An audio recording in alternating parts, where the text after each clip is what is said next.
In this guide, I'm going to show you how you can fix Fortnite running on an integrated GPU instead of your real graphics card. This is super simple to do, so we're going to dive straight into this, but before we do, make sure to like the video and subscribe to the channel with all notifications on. It really does help the channel and lets us know that you want more content like this.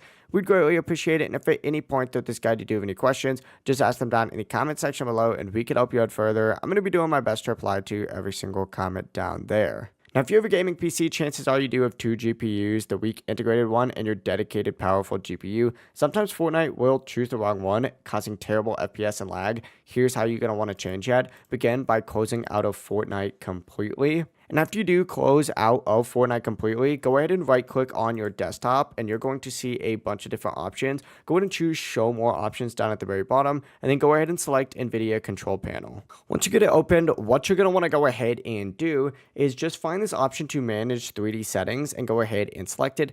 And scroll down and you're going to see a bunch of different stuff, but what you're looking for specifically is OpenGL rendering GPU, and right next to it you're going to see auto select. Essentially go ahead and change this to your actual GPU. For example, I have this RTX 4070 Ti Super. Go ahead and select that, and then from here all you need to go ahead and do is scroll down to the very bottom and hit apply. After you hit apply, it's going to kind of like reload for a second. But after it does that, you can go ahead and close out of this. And now Fortnite is going to go ahead and run on the correct GPU. It really is as simple as that. If you guys did have any questions, just ask them down in the comment section below and we can help you out further. I'm going to be doing my best to reply to every single comment down there. Before you do leave this guide though, make sure to like the video and subscribe to the channel with all notifications on. It really does help us out and lets us know that you want more content like this. We'd greatly appreciate it. Have a great rest of your day though. Peace.